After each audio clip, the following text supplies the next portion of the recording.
The views, thoughts, and expressions of the show are purely satire and do not reflect the host's employer or any associated parties pertaining to the hosts. This is a joke of a show. Do not take this show serious. We are idiots. NFA is the podcast of the day. Got a cowboy and a witch and two nerds that don't play. They're talking about things that make your mind afraid. No censor, they're here to slay. They ride through the airwaves, kicking up dust, covering topics that others might cuss. Get ready for all opinions, no fuss. Cowboy, witch, and nerds, you better trust. What's going on, y'all? We're back for 2025, baby! Woo! There's the energy. We're back, baby. NFA's here. Nick, say We hi. are so fucking back. What's up? Because we're the best three podcasters anyone could have. Ellie, best three podcasters anyone could have an Ellie. You know what's funny is that Zaga says that he's the ringleader, but like deep down, like offset, let's be honest, Ellie kind of Oh wrangles. no, Ellie's fucking boss lady. Ellie, Yeah. Oh, yeah. Ellie's fucking boss lady. She could tell us all to go do something, and we're like, okay, we're not going to question her. I mean, I'm also, her husband, so. Yeah. Well, yeah. The thing is, like, I'm the only one that's never physically met her, and like just through like text messages, video, she scares the shit out of me. And like, I don't know how I feel Well, about dude, that. I mean, like, even the wedding, I mean, like, the handful of times that, like after the ceremony and all that, like, during the reception, you'd see Ellie go, hey, can someone, and you just saw, like, you, me, and a few other people just immediately be like start to get We're like, we're ready. We're ready to go. ready. You tell me what Well, it guys, this is season 4, though. We're here. As y'all can see, I got a new setup. We are under construction. Things are gonna go. We're gonna change things again this year. What are you doing? Are you doing gang signs? No, No, he was season saying 4. He was going Season season 4. 4. Gang, Oh. 4-4. No, they can't see that unless you're talking. I just thought you were Oh. doing your Brady impression. Yes, like behind us to remind you that we won't. Nobody sees you unless you say something. Oh, okay, sorry.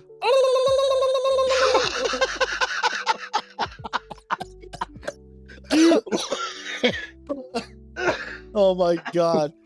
Oh god. Season You 4. can tell which one of us is getting over a cold, but oh my, what was that? Turkey gang? Yeah, it was. Oh my god. Well, because I forget the Oh, fact that dude. like the camera, the way this is, because like right now, like the way we see each other is like we see each other all on camera, Yeah. and so I forget that I have to speak for you guys to see, and so for some reason the intrusive thought, like the impulsive thought, intrusive thought, whatever it is, was just to throw the four so everybody sees. You're calling the magic conch. Am I calling what? I You're now calling need, the magic conch. I know. No, that would be. I know. I now need a snippet of that. And whenever Nick sends me a text, all I'm gonna hear Wait, and see I'm is just. I can't do that. I'm too brown. I'm gonna get put on the most wanted list. Dude, could you imagine if I called you and that was the video that pops up when I call you? Just, Oh Your my profile god. pic is just. Oh, Wait, do that again? well, real quick. yeah. Well, see, they can't see him doing it. It's the best part. I know. Oh my god. Okay. oh, they'll see it so, plenty of times here- now that I've spoken. oh my god. Lord. Yes. It's 2025. We're back and better and funnier than ever. Happy fucking New Year, everyone. Happy New Year, We're speaking to you in the past, so we're hoping that the future is a lot better. Maybe the aliens have taken over. Maybe the drones have finally are striking. Maybe another CEO goes down. We don't know what's going to happen here. It's currently we're actually recording. What is it? It is 3 days before Christmas. So you guys don't even get a Christmas. This is going to be like your Christmas episode at the same time. Wait, you know what this episode is kind of like then, Zaga? If we're speaking to them from the past and they're from the present or future, wouldn't this be like a Muppets Christmas where like we're like the three ghosts that visit them the day of Who would be which one? It has been so long since I've seen that, so I'm That's- really. that- well, pumped that's a into it. classic. You That's- remember list. Ghost of Christmas Past, the Ghost of Christmas Present, and the Ghost of Christmas. I'm really sorry, but Ghost your of hairline, Christmas Future. your hairline looks so bad in the behind me right now. I'm so sorry that I shaved my head for my, deputy chief who's No, battling cancer right now. That I believe in. I'm just saying, no. I'm not talking about your current hairline. I'm saying behind me in that previous episode from the summer, the lighting is not. No, the lighting does not favor me at all. It looks like I'm bald. And I got confused because I was like, wait a minute. You don't have footage of me from after I shaved my head, so how do you have that? And I realized just the lighting is that bad. Like, Nick looked like he got a sick-ass fade. By the way, I want to give Nick a little shout-out here, because I don't say very nice things about Nick often. And he got the Hawkeye haircut right now, and this shit's fire, my guy. Show it off, Nick. Say something. Ooh, would you look at Say something so they can... Say something so they can see your fade. Oh, yeah, sorry. Okay, so sorry about that. Shout out to my barber, CJ Palma, at Handsome Dan's. He talked me into getting this hair because I told him, I was like, it's almost a new year. I need to figure something new to do. He said, all right. He's like, can I do whatever? I said, yeah, as long as we fade my beard in and stuff like that. Well, thing is, he's like, so I have this idea. He's like, we're gonna do it this way. Because I've been doing like a faux hawk in a way, in a sense or whatever, and so he's like, I got something better, and so we started doing it, and like right now we're getting there to where it's pretty much it's the Hawkeye. It's the Hawkeye haircut. Yeah, it's the Hawk eye. Oh, well, we won't talk about Hawk Tua because she's under some heat. So yeah, she's under a lot of heat. She is. I don't follow that. Yeah. Oh, wow. What'd she do now? Or what? We'll get into that. We got plenty of things that I want to do and talk about in today's Hawk episode. Tua has dried up. There is a lot of things that we got to talk about because it's been what we came out with this episode was the summer. I think that was like in July we recorded that. So you're talking about August, November, December. Wow, I can't. No, you're right. August, September, October, November, December. So we have 5 months. Yeah. And we recorded before the wedding. There's a whole lot going on. So we got a lot of things to catch up on. Now, obviously, I have a lot to catch up on because I got married, had our wedding in Salem. Copper, you were there. Didn't get married to either Copper or me. No, if Nick showed up, I might have. Because he has good taste. I might have left with him. Okay, now I will say, I have a confession to make to the world. This the night before my wedding, I did lay in bed with another person, and I want to come clean about this. And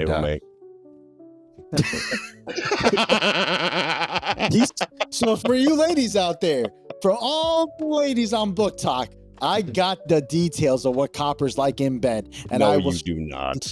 Oh, he didn't just get the details. He got the D. And he got the D because we wanted to keep it real traditional, and so we had a little pillow barrier in between us. So that's definitely missionary. We did not want to brush broomsticks. I can guarantee that one. You know, Copper's in the military, but he was a full-on missionary that night.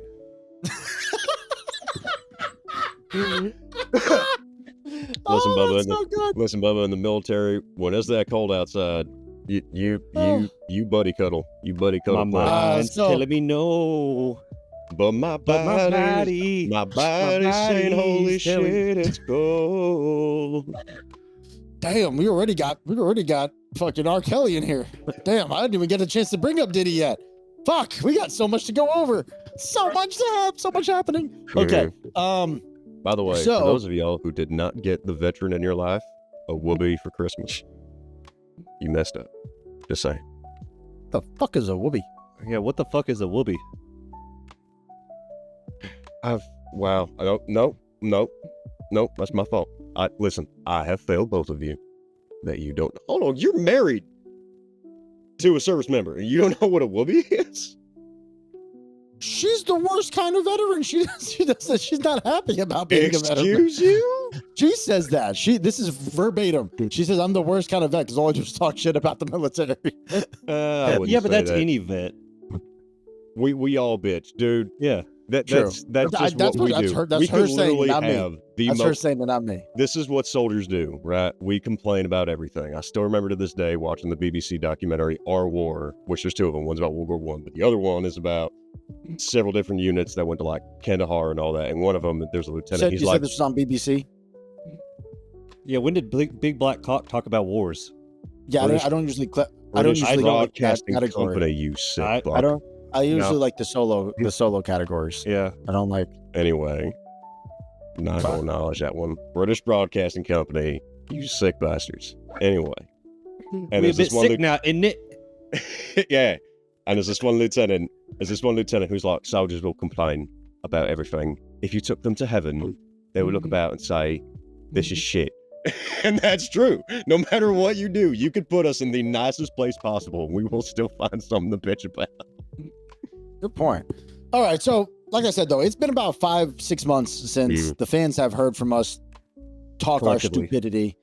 As you know, as a group, obviously you guys post. I've been a ghost on the internet. I don't know if they notice. I just don't post shit. I try to distance myself. I just send TikToks. I like to just soak in and take ideas from these creators. Yeah, and no review shit. them. I know you like sending TikToks.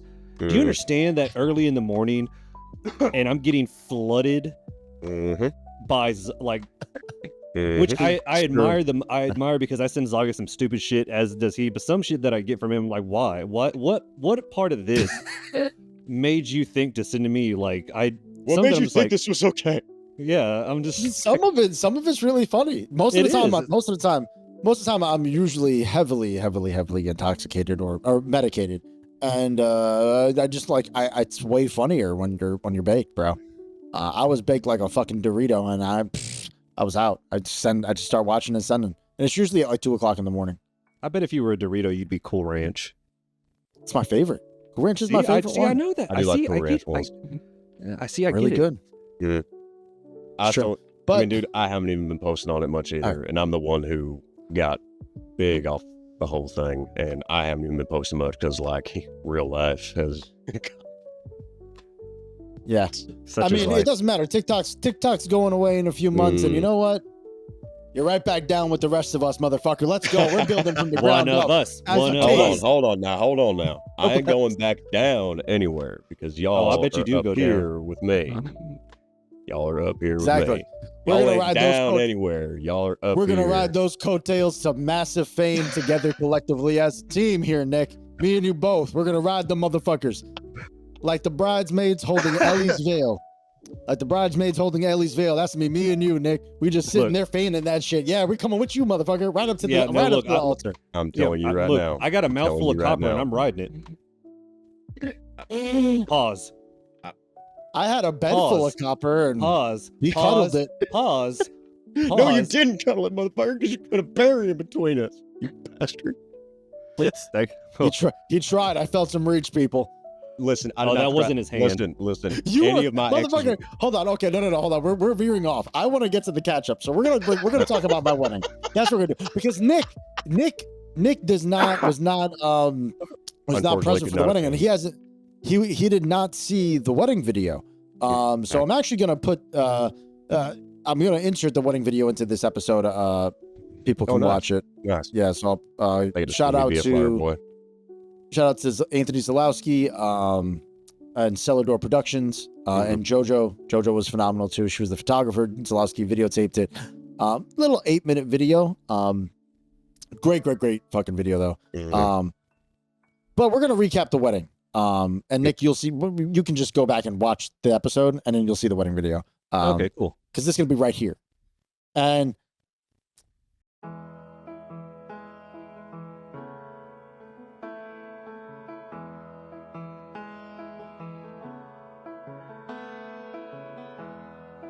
I think we're gonna have a lot of fun tonight.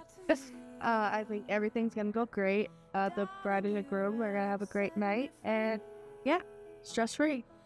That's just gross. What you need and what you... Yeah, this is your second wedding, so what do you have to say about that? I mean, it's already lasted longer than the first, so we're already getting there. It's lasted longer than the first, so we're good to go. It is from above. Now together there's enough to fill this world. 'Cause you are the light. Hey, hon. So, turns out maybe I can come to the wedding. She's like, oh. Sweet, that is way better. I'm sorry, can you do that Ellie impression, I guess? That would be rude. No. And now we're man and wife. And here we are today. And fun fact, I met Ellie at my wedding, and here we are 4 years later. All the things that you do. Assistant, maid of honor. No, you are the maid of the assistant to the maid of honor. Yeah, I mean, hopefully this time sticks. I wasn't around for the first one, so we'll see how it goes.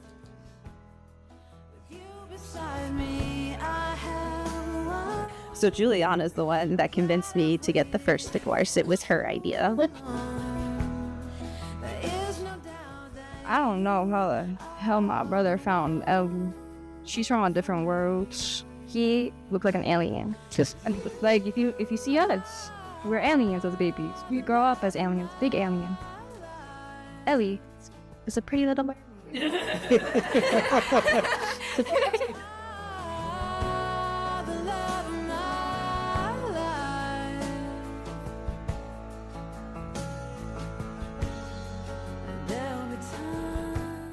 He's a real pain, but I got used to it. He's alright. I love him. Let him do it.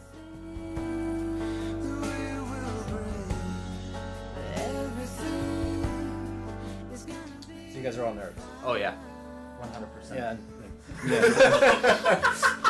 No, what's wrong with that? That's even. This is police issue, motherfucker. That is pathetic.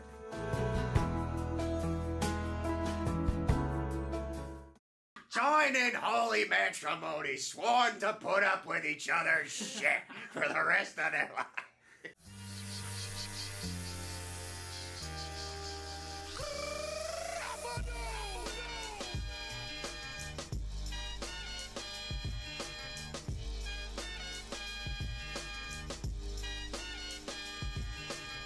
Your time is up, my time is now. You can't see me, my time is now. It's the franchise where I'm shining now. You can't see me, my time is now. In case you forgot or fell off.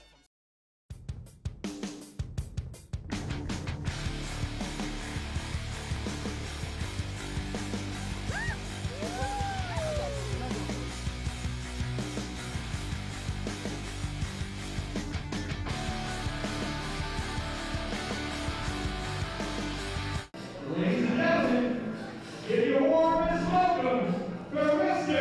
and Mrs.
See, nice little cut, right?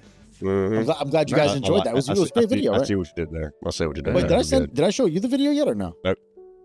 Oh, You I thought I sent sent me it to you. photos. No, you sent me photos, but you didn't actually send me like Oh, the wedding shit. actual video. Shit, I'm gonna do that right this second. Now, Yeah. now obviously my perspective was a little bit different because I was being dragged around everywhere, right? Because obviously it was my Mhm. wedding. Mhm. Now, Copper was kind of just bouncing around everywhere. He was the Mr. one, Friendly. not Mr. Friendly. He was super Copper. Oh, he's man on a Like- mission. That's me at weddings, bro. Like that Whatever the that bride was needs, America's whatever ass. the groom needs, was whatever the America's ass. moms need, whatever grandma needs, whatever who all the important people are and the two most important people, whatever they need, I go do. That's how it works. Yeah, Copper was not fucking around. He was not like anything anybody needed. He was there. He was ready. Like literally at the snap of a finger, he was ready and gave like, so shout out to my boy Lee. I'm very glad that. Yeah, I'm very glad I could be helpful. All right, let's just start it off though. Now, from my perspective, because this is pretty much all I have to catch up with, because that was the big. Nothing else happened. You know what happened after the wedding? I went to work. Went to work, came home. That's what happened in the last 7 months. I got married and went to work. But so Ellie and I leave. We get there for Wednesday, right? We got there Wednesday. We go to the lady at the front. Like, here, we're here to check in. We have a 5 o'clock. We're getting married on Friday. They're like, your name's not in the system. Oh, excuse me? What the fuck do you mean? Excuse you? Now, we had driven 2.5 hours, almost 3 hours. Actually, it was almost 3 hours because of traffic. And we're like, what do you mean? I'm not going back home. I have all my wedding shit in the trunk. What the fuck? And so Ellie pulls up the email, shows the wedding coordinator saying, here's confirmed right here. No confirmation number, but said we were confirmed. We got the reservation. So we're kind of panicking. They're like, listen, somebody's in the honeymoon suite tonight. So we can get you there tomorrow morning. We'll put you in another room and we're going to comp it. Wow. Okay. We'll take it. The other room was not even in the building. It was across the parking lot. So the Hawthorne, if you look at the Hawthorne, it's like a big old building. Behind it's a parking lot. Behind that, there's houses. Apparently they own that and rent those motherfuckers out. Oh, wow. I didn't even know that. I didn't know they could do that. So we legit... dude, it's Salem, homie. It's like old. Oh, okay. Like, yeah. It's beautiful. Don't get me wrong. One of the most beautiful hotels I've ever been in that has like that style of like, it's been around for so long and obviously they've retrofitted everything out. But a lot of it, whatever they could keep without it falling apart, they have. And it's beautiful there. I liked it. Yeah, Salem is probably it's my favorite place. Same. In the world. It's my favorite place to go to. Besides New York City. Like, New York City's always going to be number one to me, but Salem is definitely like, I need some peace. That's like where I find peace is New York. It's this nice little middle area where like, and I tell this to people about Salem all the time, is that it is a city, but it's a city that they haven't built up a whole lot with because they've kept a lot of the, I don't want to say the historical district, but they kept its character. Yes, they did. Like and they kept what made it Salem. Yeah, so there's not skyscrapers every freaking where, and there's not a whole bunch of like industrial this and this and this and this and that. And it's touristy, but it's touristy in that like you go there and a lot of the stuff is still old, a lot of the stuff is still there, a lot of the stuff's still ground level. So if you want to go out and have fun in Salem, yeah, you can go do that. But if you want to go to Salem and just like chill and just have like a peaceful time, you can also do that because it's not like it's loud and crazy and all that all the time. If you want to go there for peace, you can go there for peace just fine. There'll be people around and all that, but it's nice. And if you want to go there for a fun time, you can do that too because somebody's having a good time somewhere. So it's this nice little middle area. Yeah. So we get to the room and they turned one of the closets into a shower. It was really cool, extremely claustrophobic though. Like the shower was one closet, the toilet was another closet. Like pooping, I was not a comfortable poop, but they were very nice. They brought up like chocolates and all this shit and they had for us in the thing. I did have one beef, and I'm gonna make this a public complaint. Oh, here we go. Because I was very, very frustrated because that New Yorker that Wednesday night has a beef. Why am I not surprised? I got real beef with this. No. And I think you would have an issue with this too, right? Okay. So my room got fucked up, right? I have to shower in a closet. I have to poop in a closet. It's a big problem. These are inconveniences, but not problems, right? After you've been inconvenienced for that much, do you think you just want to relax and watch some TV? Like that'd be too much to ask for, Copper. I don't think it'd be too much to ask. But the problem is, Nick, would that be too much to ask for the rest of my life, all I'm gonna hear is You poop in the closet, and then it's gonna be stuck in my head for as long as I live. I had to poop in the closet. I don't know. It sounds like a kid. Like, you sound like a kid. Like, oh, I already know where this is gonna go, but it feels like when a kid is just being a kid and they go shit in the closet, you had to do just that, but it was just conformed for you to shit in said closet. But anyways, go on with your. What is the grievance? base? Yeah, exactly. So I go to sit on the bed. Ellie and I are tired. We traveled all day. Our anxiety and anger was raised quite a bit. Obviously, being told we don't have our room, we're like, we just want to relax. My friend hit me up. He wanted to do dinner later on. I was like, we got like 2-3 hours to just chill before our wedding weekend's gonna get crazy. It makes sense to just let's just enjoy each other before we get wild into this fucking weekend. I turn the remote on. The channel doesn't change. Excuse me? You get me? one channel in this room. One. Only one channel. Was it a nudie channel? If only. National fucking Geographic. Oh, boo. So for 3 hours, I watched about horses. There was one about a whale. And then they had a 2-part special. It was 2 half-hour specials. Diving into some historic landmark somewhere on the coast of Bolivia. Hold on. I just want to give you credit. I want to give credit that the fact that you, before, I'm assuming you didn't complain to them, but you sat there and actually watched. Sorry. Horses, whales, and Bolivia. Yeah, you just watched all of it. The fuck else was I gonna do? Oh, and there was issues with their Wi-Fi that day, so couldn't watch anything on my phone. So I was like, guess we're watching these specials. I was like, I guess I'll take a nap. Couldn't take a nap because how romantic. I was like, this is how we're starting it off here. Now the rest of the wedding went very well because obviously my friends from Florida came up. Copper, you got to meet quite a few of them. We ended up going out for dinner. We had a few drinks. We ended up going to there's a spot by the bay, like where the bay is. There's like a little walk path, and there's like a few like benches there. We just sat there for a few hours, hung out. I was smoking, talking, just chit chatting with my boys from Florida, catching up. That was a good vibe. Now the following day, you arrived, be part of the rehearsal dinner bachelor party. Rehearsal dinner was nice. We went to we had some like seafood burgers. It was like a dope little spot. I forget the name of it, but yeah, it's like one of those ones where like it's I right would by. have shouted them out, but I can't remember the name of the restaurant. I know, neither can I at the moment, and I did literally right before I went to open my mouth about it because I was like, oh, I love that place because it's one of those like classic right by the channel kind of things. Like there's a little bit on the water. Right outside. Yeah, right on the water. It's nice. It's comfortable. But then after the rehearsal dinner, we were scurried off right to the bachelor party. That shit was a lot of fun. I did not, and I'm really upset I didn't get this new camera yet because I would have definitely documented every bit of it. But I think we got some video though, didn't we? Because we got video from karaoke. Somebody was recording everything. Somebody was. I don't know who. Somebody took videos, but I haven't seen them yet. So whoever was there, ended. Copper sang like 20 songs. Karaoke. Well, the poor girl running karaoke, so few people were actually going up and doing karaoke. She was literally like, Cowboy, come here. Do you do another one? I'm like, what do you got, honey? My voice is running out. And this is why I didn't want to do karaoke.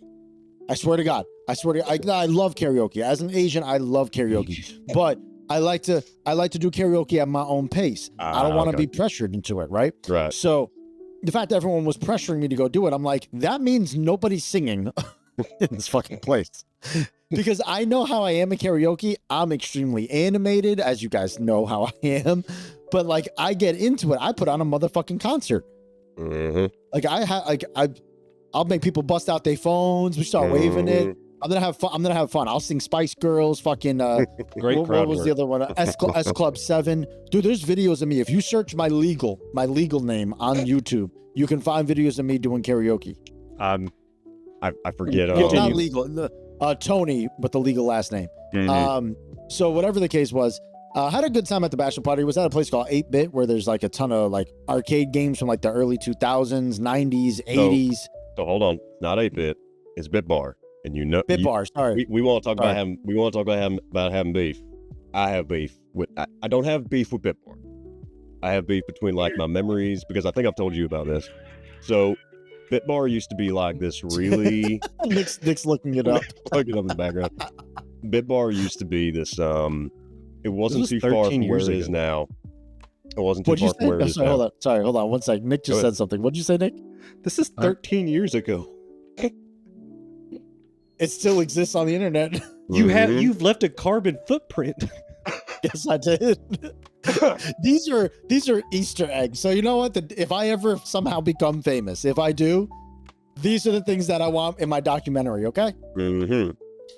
Well, apparently I'm famous, and they still made a documentary about me yet, and that is not an offer to do so. So I'm just saying, I got the equipment. My God, we can make one.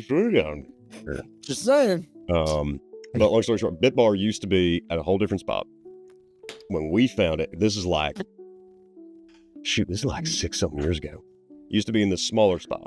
It was kind of one of those like kind of hole in the wall places. There was a little like stone stairway you had to walk up to get to it. Nick's dying right now. Nick's just dying watching these videos of me. Maybe one day I'll share them. Long story short, its old location was dope. I freaking loved it there. I have good memories there. Now it's right on the kind of like the downtown strip, and it's got like the big pane glass windows outside. It in essence has been more merchandised. I'll put it that way. It used to be this little hole in the wall spot that a whole bunch of people knew about. And they franchised it. That's what they did. They franchised, yeah. And which hey, you know what? That means that their business was doing so good that they could afford to do so, and they're doing even better. If we can bring video games back to bars, I'm happy with it, bro. Because I hate bars as it is. I don't drink, right? But like one thing back in the day, you go to a bar, there would be fucking pinball machines. It would be like in the 80s, like that. Like bring that shit back. We have two bars here that have arcade games, and they're the old school games too. Like they have a Super Nintendo, Nintendo 64. Oh, it's an arcade bar. Yep. Wait, they have an N64 there? Yeah. Oh, bitch, where is this? So they didn't. Somewhere in Oklahoma. OKC. But yeah, no, Nick, like it's like old, like actual like an NFL Blitz, NBA Jam. The old timey like Time Crisis and yeah. They had Teenage Mutant Ninja Turtles. I was like, yo, House of the Dead 2. It's one of my favorite arcade games of all time. Area 51. So yeah. So bachelor party though was, I don't like strip clubs. I think they're the biggest waste of time. Like if wow, you listen, if you're a stripper, I respect that. I get your money, girl. But every time I go to a strip club, I try to convince the woman that's dancing near me to like quit her job and do something else. I'm like, listen, you could sell cars. There's way more money in that, and you can only gotta take your clothes off. It's just like stripping. I'm the same. I'm the worst to bring to strip clubs because having done security for strip clubs, like the last time my buddies ever brought me, they had a young lady do a lap dance for me, and she comes over. This is years ago. And wait, are you watching my dancing video? The second one. Jesus part Christ. 2. Part 2. Okay. Long story short, she came over and I was like, honey, when was the last time you sat down? I'm like, why don't you sit down? And I just tell them like, sit down, drink water, talk with me. Like I'm not like I'll never forget it. It was one of my friend's bachelor parties, and it was in Tampa, and it was one of the full nude ones, right? So vagina's out, everything's out, and she like just moving her vagina. It's on the stage, and she's moving her vagina right in front of me. And I'm like, why are you doing this? And I'm like, that's not. And I wasn't trying to be mean, but I'm like, this isn't sanitary. No, I'm like, you can get an infection. That's an open sore, miss. You need to get that. How is y'all's healthcare? Oh God, but no, like I would like I hate them. So I was like, it's a waste of time. Like, listen, what? Well, and here's my idea when it comes to strip club. If I'm going to a strip club, that means I'm not getting laid. I'm gonna go there to make a girl get me all fucking hot and going, so I can go do the same thing I would have done if I watched The Hub at home. I'm saving gas. It depends on which club you went to. I mean, let's be honest. We all make the joke. $20 is $20. I'm just saying that it can be done. I've never experienced it, but I know people that have experienced it, and so it is possible. And with my luck, with how I am, like if I was a single man and tried to go to a strip club and throw a $20 at a chick and try to get my baby touch, One BB touch. One BB touch. I go get left, with my luck, it'll be the one time that they'll be like, FBI raid, you can't do that. And I'm like, my friend said I could do this. And I'm like, yeah, then you look like Robert Kraft. Exactly. See, that's what, I'm not trying to be that. That's what I'm saying. Like, I mean, I not to like toot my own horn. I never had problems like trying to chick to hook up with. I mean, it's once you understand that chicks want to have sex just as much as guys do, it makes things way easier. Like, well, at least in my 20s, it was easier. I don't know how it is in today's world. It's different. But the wedding went the by. only reason I say this is because some of my younger soldiers and stuff like that, I don't want to say just them. Younger kids will reach out to me and stuff like that. I'll be like, kiddo, I don't know what to tell you. Because what worked when I was in my 20s, and even then, it didn't 100% work. Because, like, my game is that I have no game. Like, I'm just me. You either like me and you won't take me home with you. Yeah, you're fucking Captain America. Fucking Steve Rogers over here. Yeah. What the fuck do you get? You don't got to do anything. You just show up with your fucking shield and your tight suits or your tight jeans. Which first off, I do not wear tight jeans. I wear jeans that fit proper, boot cut. So let's get that out of the way right now. What's that face for? What's that face for? I remember when we went line dancing. There was some tight jeans. Some tight ass jeans. They had just been washed and pressed, you asshole. Were they starched? Nah, I didn't start them that day. Oh my god! But whatever the case was, continuing the show here because I gotta keep this going. Because we'll go on this tangent for another hour. I know. We'll just keep talking about other shit. So the wedding went great. Wedding went great. I came out to John Cena because I was the first one out. Obviously, the groom is the first one to come out, and I wanted to have a fun entrance and a fun time when I did this. And I was like, nobody else in the bride just there with that fanny pack right there. It's not a real belt. I couldn't afford it, but I bought the fanny pack for $40, and I'm so fucking happy. It is an igloo cooler as well, just so you guys know. Fanny pack. I use it all the time. I'm bringing that shit with me on Christmas. It's true. So I came out to John Cena. It was a fun time. I asked everyone to not take pictures and keep their cell phones. I warned them that if I see a phone in any of my pictures, that will be their holiday greeting card. And luckily, nobody got caught. People did take pictures, but they made sure they didn't get caught by the camera. So they were at least smart by that. I should have never stayed with that threat. However, the case was, wedding went by great. I cried. Ellie cried. Typical tears, mushy stuff. I was trying so hard not to audibly cry, but oh my god. So here's the thing. You were with me the entire day. So that morning, we went and got a haircut. We hung out with a really cool dog. Dude, it was cool as shit. So like, we get there and it was weird because like, I don't want to say weird. The dudes who were in the barbershop like see all three of us walk in, and they're all like, So who were? And then like you went in for your appointment, and I kind of kept looking at us like, and I remember one of them came over. He was like, "Do you guys have appointments?" I'm like, "No, we're with the groom. Like he's just doing this thing." He's like, "Oh, okay." But the guy who like owns it or was working the day has like this Frenchie that's there. So me and homeboy just like hanging out with the Frenchie. I'll send you the pictures or videos, and he was just like the happiest little dude who would just go from person to person to person. I was throwing one of his toys at one point. And it's all like right in front of the pool table. Like. It was the day of my wedding, and that was one of the best parts of my wedding day. Like I got to play with the dog first thing in the morning. Like we woke up, I got a coffee, we went and fucking played with the dog. I got lined up. By the way, when you guys see the videos, and Nick, I'm sure you saw some of the pictures. That's the cleanest my beard has ever looked. Copper can vouch. I spent almost 2 hours in that bathroom fixing that beard. We know. It was the crispiest beard I've ever had in my life.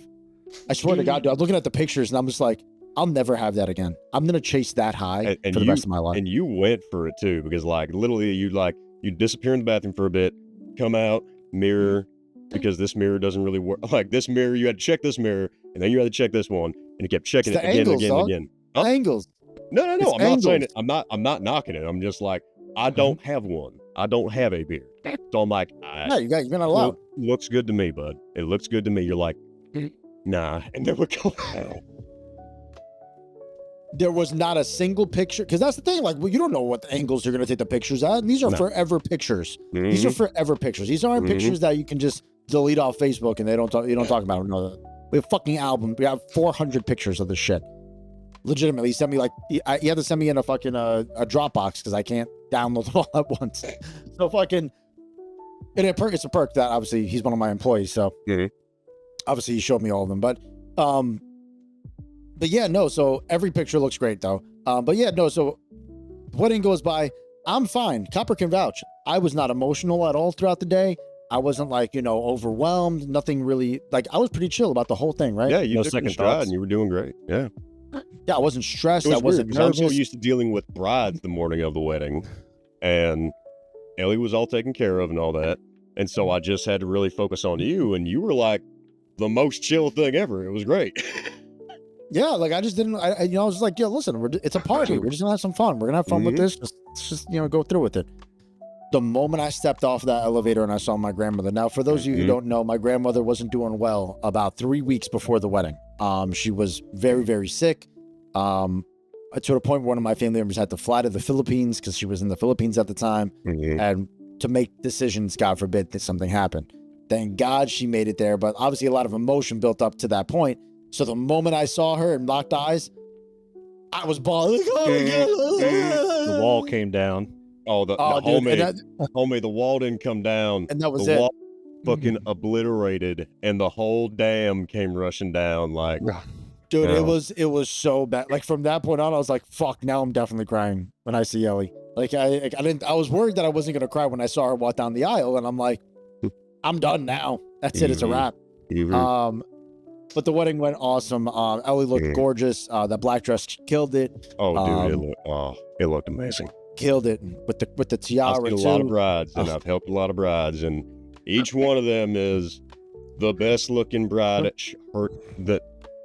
Dude, the way it was cut, the way I forget the part that flows in the back, like even as the veil, the train, yeah, dude, even at the veil as she walked, it had like perfectly, because like normally as they walk down the aisle, one it part gets caught on something. It gets caught on something or it snags. Like, dude, she walked down the aisle, and it was just this wave that followed behind her, and everything lined up. Oh, it was great. It was so great. It was wild because like we got the same compliment from like 4 or 5 different random people, like don't know each other, but they all came up to like, you guys you're good at getting married. That was awesome.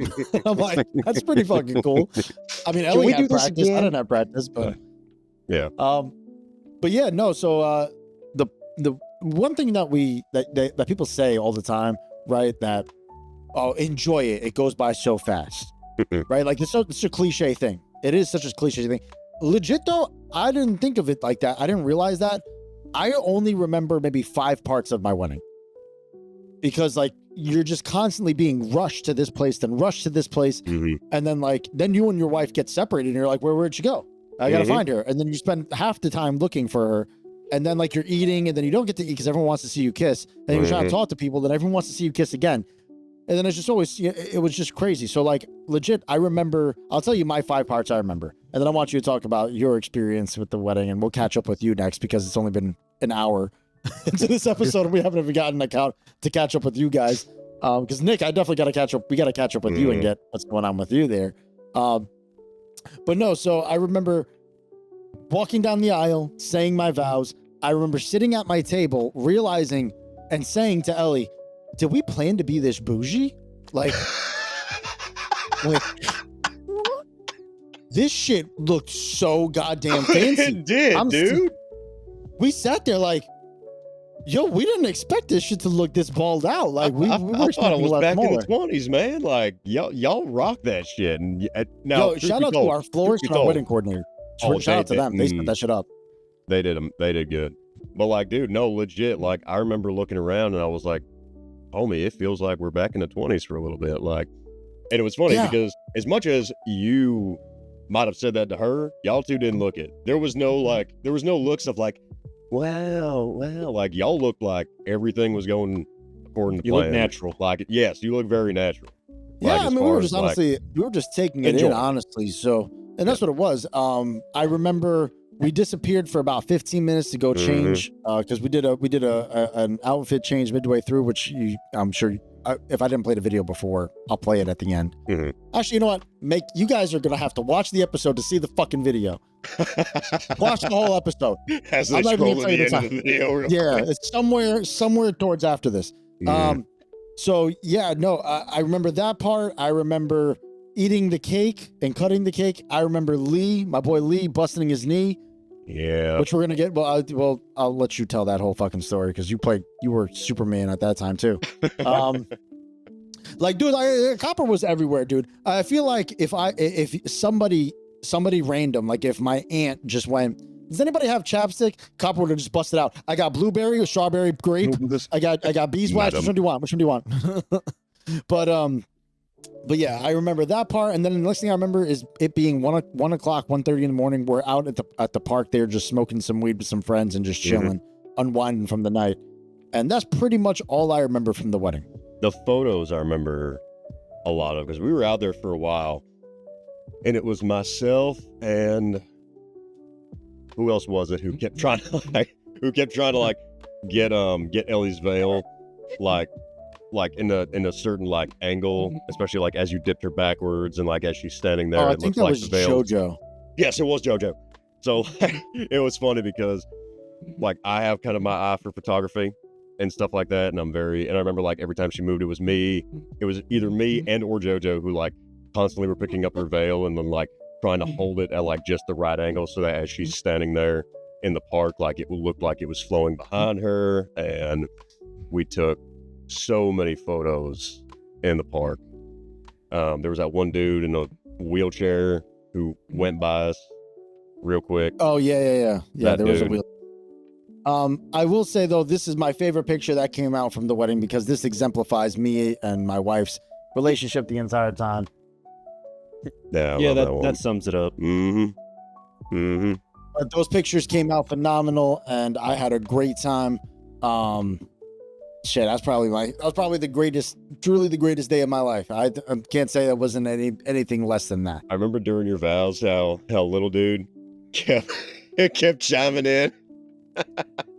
Yeah, Finley's funny, man. He's so and you pointed it out too. You're like trying to focus on Ellie, and then you're like this and this and this, and then he was like, Finley has a lot to say about this. And so, obviously, more people are going to come to this episode to watch you, Copper. So we're going to make them wait a little bit longer to get your catch up. Because I want to go to my boy Nick here. No. I understand.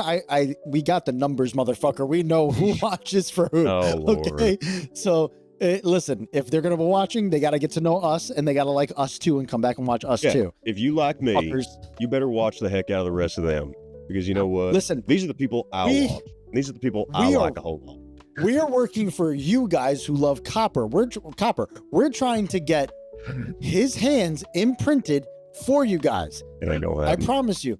And there's noises that he made earlier that's gonna have that sound button on the thumb. So you press the thumb, and he's gonna make the noise that I heard earlier. I'm promising. I'm not gonna tell you what it is. It's a surprise when you push. This is the part where I go, trust me, y'all can pry from my cold dead hands. Meanwhile, Nick's going, listen, yeah, that's the point. Listen, folks, if you guys start watching the other episodes, I might be inclined to tell the secret of because Copper was a little bit tipsy that night, and his hands might have fell in some glue. He might have some stuff, some goop. Copper, we woke up that morning. Your hands weren't sweaty. It was residue, baby. We got the molds. It was semen. They were already no, they were the molds, and they're on the way to Nick to get them filled with plaster and silicone and semen.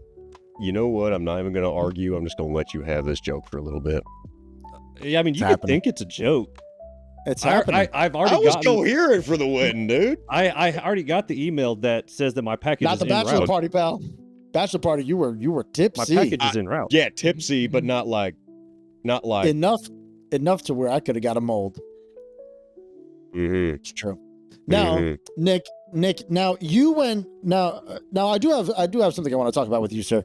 Now, you went from goth women to slasher girls.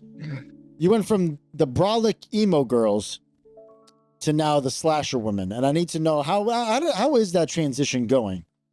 Well, I wouldn't necessarily say it was a transition per se, because I feel like I bought the first mask. Let's just put it that way. I bought the first mask. And oddly enough, Copper, I'm surprised you. Well, no, you have a little bit more integrity than I do, and a little bit more class. So, Copper never got into the whole mask talk thing, and I only did it because I was attention seeking. I wanted to test the waters of how it went. Some of them actually went fairly well. I fell into a algorithm that I didn't. You cracked 91K. Yeah, I wasn't expecting 20K on this one. Yeah. Yeah, I hit quite a few. I could hit quite a few, and I had other ideas, but then I got bored. ADHD. So I was like, 50,000 on this one. You know, oddly enough, I have a lot of views on those, and I guarantee you, no one's gonna know who the fuck I am. Which I'm not. I don't do this for people to know who the fuck I am. I do it just because I get bored. I get bored. I'm a Leo.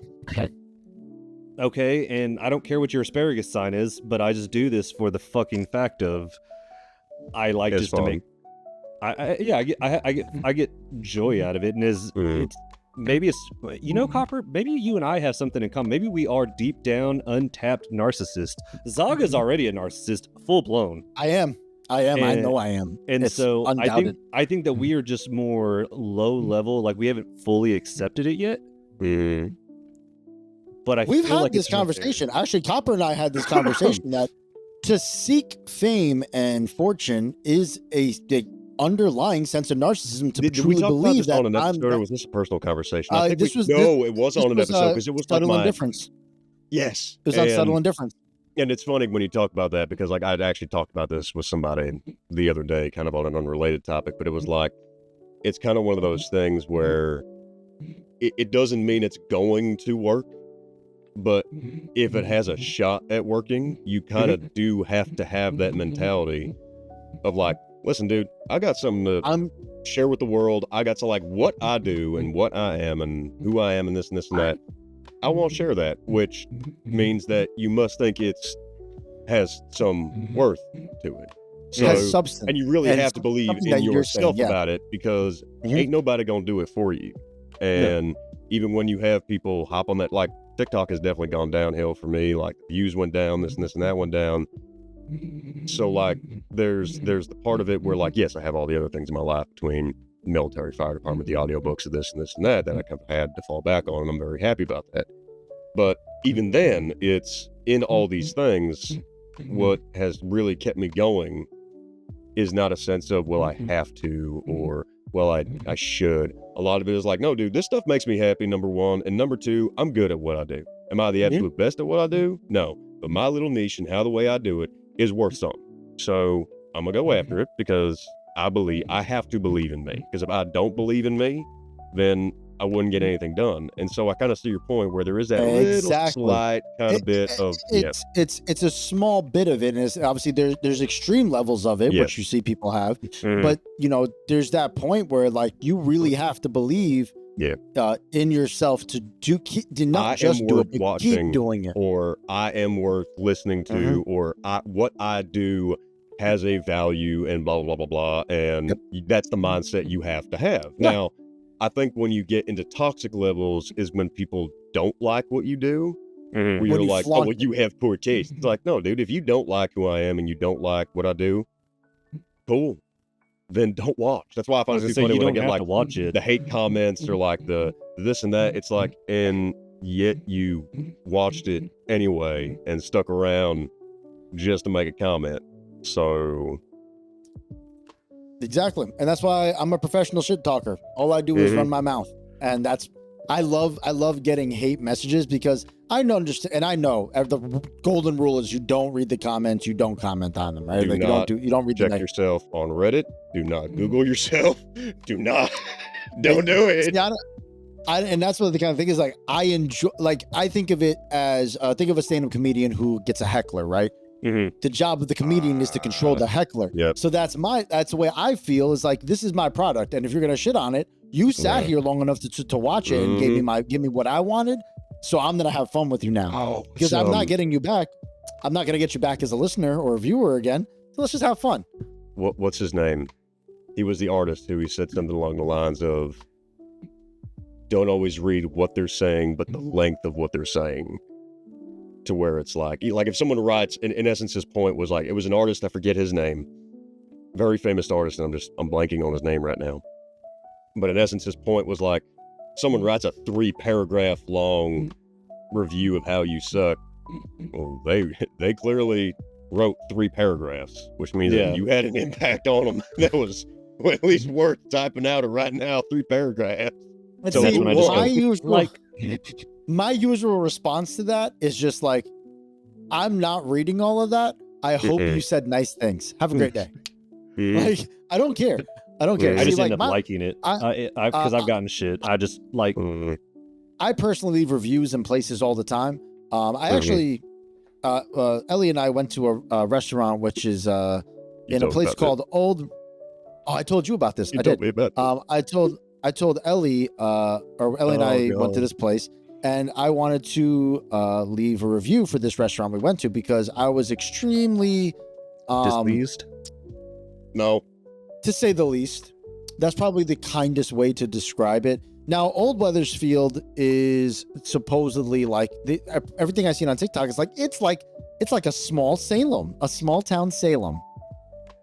It's not. And this restaurant is a pure indication of what it was. But as much as I want to read this, I want to get into more stuff with Nick.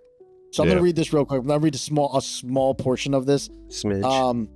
Because I did write. I mean, I'm not gonna lie. Like you can see, like this is a full-on review that I wrote for this place. The aesthetic is confusing. It lacks character with no determination. The interior of the Charles is beyond lackluster compared to the very welcoming exterior.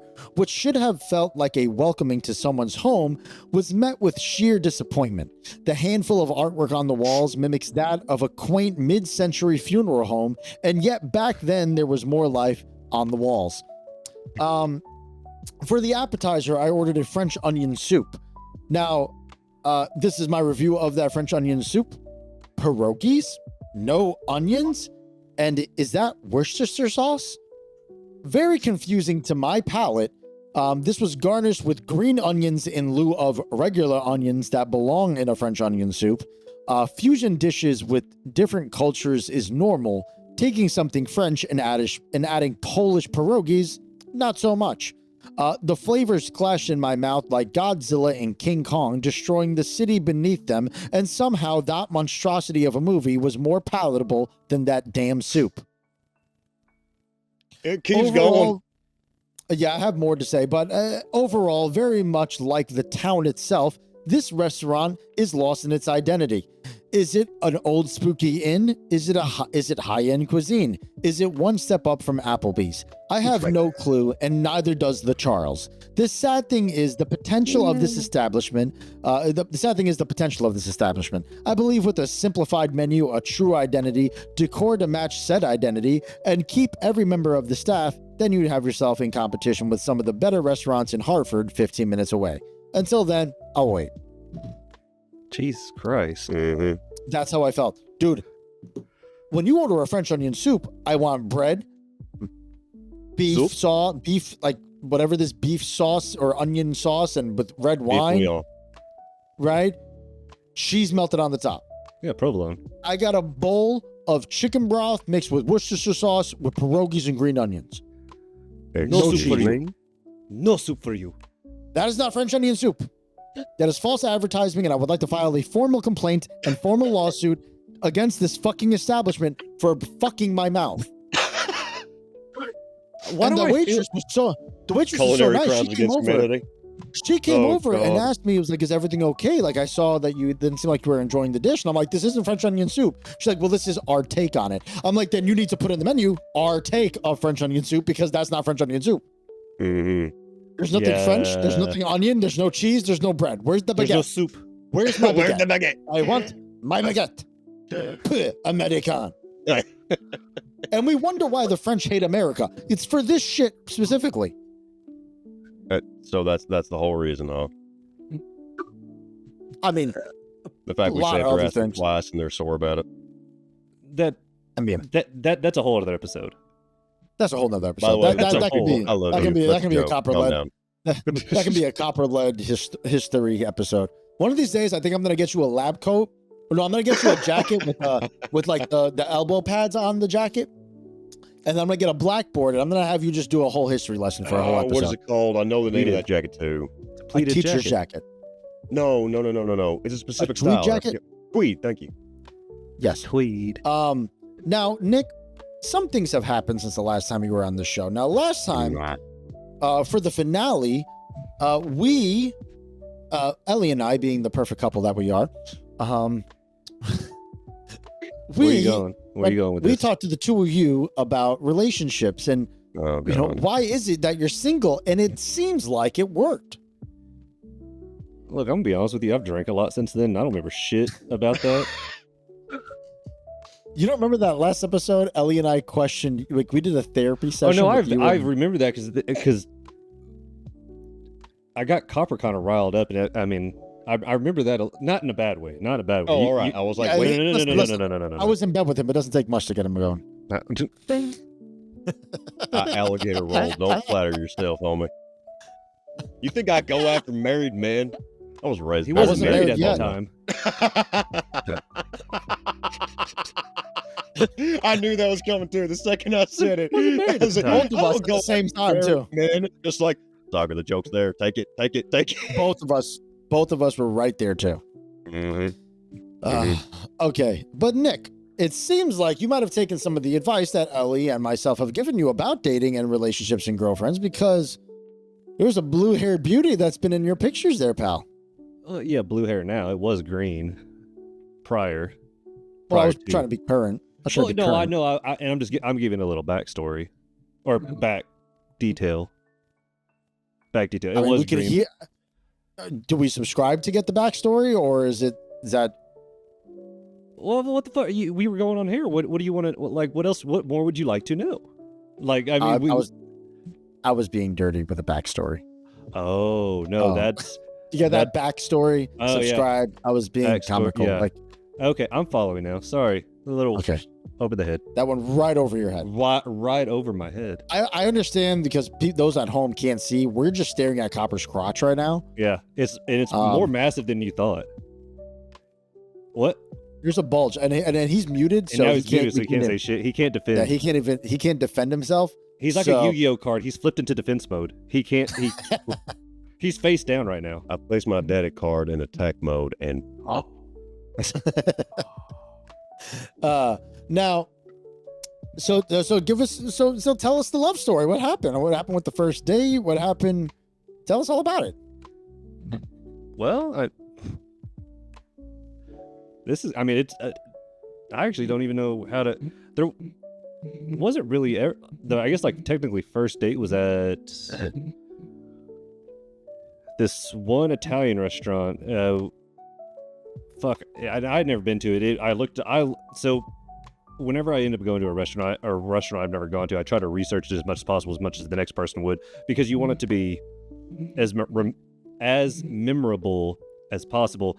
And I'm also a child, so I wanted to know what was on the menu, and I'm also a penny pincher, so I wanted to know how much I needed to spend. Do they have chicken tendies and French fries? To be honest with you, I have no idea, because I got a steak at an Italian restaurant. You would. It was a fair steak. It was a fair steak. And then she got wine. She's more of a wine connoisseur than I, because I don't fuck with wine. And the wine that she got recommended was god awful. Like it was, as soon as you took a sip, it was like someone took the breath out of you. It was a very dry wine.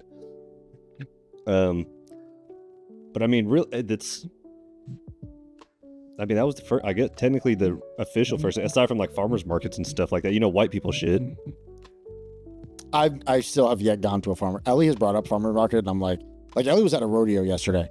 Look, let's be honest. That's the farmer's market is the Amish side of her coming back out, and the rodeo is just, it's in the white part. And it was funny because one of her friends asked, like, "Oh, Tony's not coming," and I'm like, she's like, "No, it's not a scene," and I'm like, would they really need to ask that? Like, if I show up there, they're gonna grab me and bring me down to the field and be like, "You need to ride the bull or get them off the thing." I'm gonna look like a fucking ranchero. Yeah, but see, like right now, the way like you look, like the beanie, the glasses, the tattoos, the Benjamin and stuff like that. You look like a hipster. You would fit in at a farmer's market instantaneously. True. With the traditional tattoos, also, traditional yeah. tattoos that you can't tell anyone what they mean. Yeah. It means that I have heart. That's why I have a heart on my arm. He's got a heart on. But so what else happened with you, buddy? Anything else go on in the last 7 months? In the 7 months, I mean, there's been a long time. Been a long time. Share with the people. Well, no, I mean, I get it. You want to share with them, or did you do what I did and just go to work every day? Oh, well, I mean, everyone knows. I mean, I still work 2 jobs. I am a fucking workhorse. It's not. It is by choice, but it's not by choice. Life sucks. Get a helmet. And but you should sell cars. No, I couldn't. Couldn't do it. Couldn't do it. Could not do it. No. But no, other than that, like listening to like the stuff that's going on, which I know I live a very boring life. And that one is by choice. It's very hard to get me to get out of the house and stuff like that. It's like I did it all in my fucking 20s. So like me, dude, right? So like, and when I say go out, like I know like having experiences and going on like trips and stuff like that, it does not require like to get obliterated during that night and stuff like that. But like nightlife, not for me. If it's a dive bar, a little pub, I'm cool. Like there's light music where I can calmly talk to the person that I'm with, and it's I can deal with.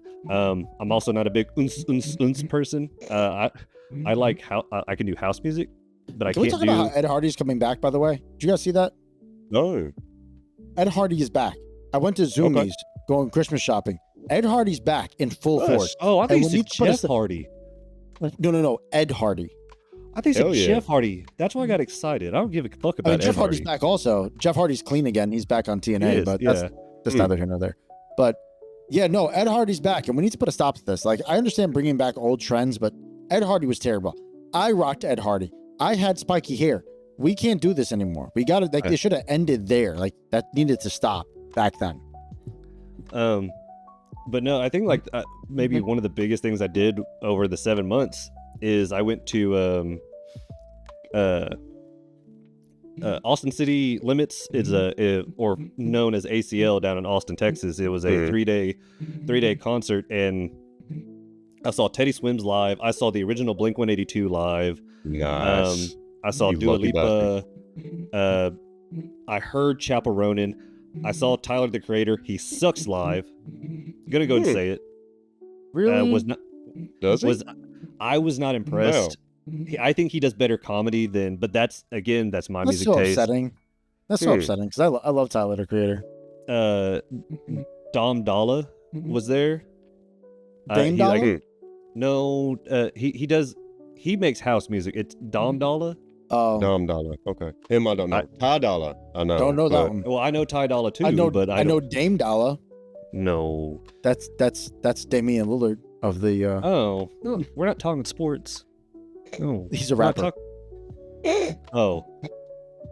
Dame Dollar is also a rapper. Dame Lillard is also a rapper. I didn't know that. He is. Well, anyways, but no, at this festival, I came back and I had dirt clods still coming out my nose like for 2 weeks straight. It's in this field. Oh, I say it's in this field. It's at this park, Zilker Park in Austin, Texas, and it was right there by the river. Beautiful venue and stuff like that. It was obviously fucking hot as shit there, but I applaud this organization because they've only gotten better over the years. So when you go to so when you guys have, I'm assuming all of us have gone to a concert, music festival, whatever have you. And have you used a? No, yeah, music festival. I have. And you've had to use a porta potty there, yeah? Yes. Okay. How was that porta potty? Not fantastic. Wow. Not fantastic. It was Vans Warped Tour when I was in high school, dude. So jealous. Anywho, these porta potties they come in early and they build a plumbing system for them. They flush. They're cleaned every hour on the hour. Wow. There's no piss or shit everywhere. They're clean. They smell nice.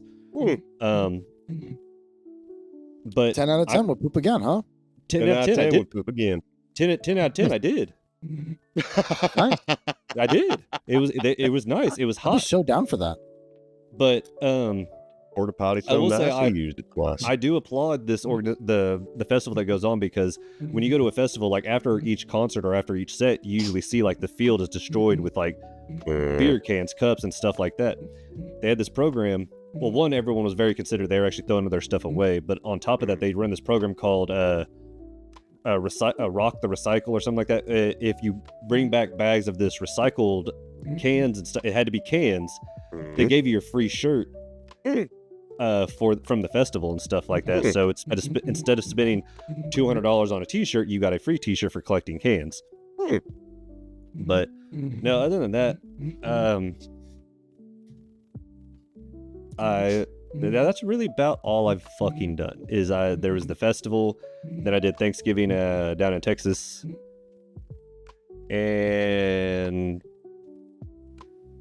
what are we counting? No, you were saying that's all I've really done. You did this. I was counting along. with you I was like, okay, hold on. I was like, I feel like I was getting like the red light on a stand-up comedy. I was like, look, I know it wasn't that interesting, but fuck. He was playing the wrap it up. It was just that one asshole manager backstage going. That's great. I mean, listen, it's more impressive than what I did. I mean, all I did was get married. I literally that's not no. I made a new studio. I got married, and well, there is an announcement I am going to make at the end of the episode, but I guess I'll make it now. I guess getting married is a big thing. It's not. You can't undersell that. That's a lot of us will probably never get married. We all talked about that. I talked about it all last season about the wedding. That's why but you actually went through with it. You went through with it. Sure, yeah, and they're gonna see the video on it later. She said, "I do." She did. She did. I lost that bet. Fair. That parlay was bad. I know you picked Copper would find somebody at the wedding, and then I wouldn't even get anybody at the wedding, and then the other one was that Copper was going to confess his love, and then there would have been a gay marriage in New York, sure, or in Salem. Sorry, not New York. But yeah, no. I'm not I guess going to start to describe the amount of ways that I've just been offended dead, but that's all right. Whatever the case is, yeah. So I am writing a movie. Oh yeah. I'm starting my movie. It's gonna be a horror movie. I'm actually gonna start documenting it on TikTok, and I'll share a little bit. I'm gonna share bits and pieces of like behind the scenes of what I'm working on and shit that I come across, and it's gonna be fun. It's gonna be a horror film, and I'm very excited. I already have like a kind of a small outline for what I'm working on, but it's gonna be it's a lot of work, but I plan to get it done. But yeah, I'm not gonna get too much into that, but I'll tell you guys a little more off screen because I don't want to spoil a lot of that stuff. Surprise. Before we dive into the most exciting person here, who lives a very adventurous life and stuff like that, you are the most. Hold on, he moans and groans with the fucking audacity. This 2.2 million follower. Now, look what you did, Copper. You brought out the Italian. No, I'm gonna mute you both. I'll mute you both. Don't. I got control of this motherfucker asshole. Ringleader. All right. Yes. See the gold chain? Big boss talking. Now. You see the leather pants, don't you? You have the audacity to go, huh. It is statistically fucking proven that 200 people more tune in every time that your face is on the screen. Mm-hmm.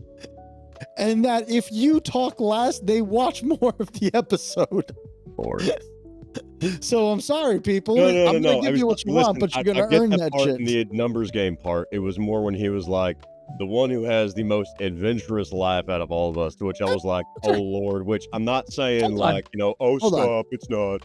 It's more like, you know what? I'll tell you the same thing I've told Mama. No. Mama, I'll tell you the same thing I told Mama Copper. It would be nice, because there are times, right?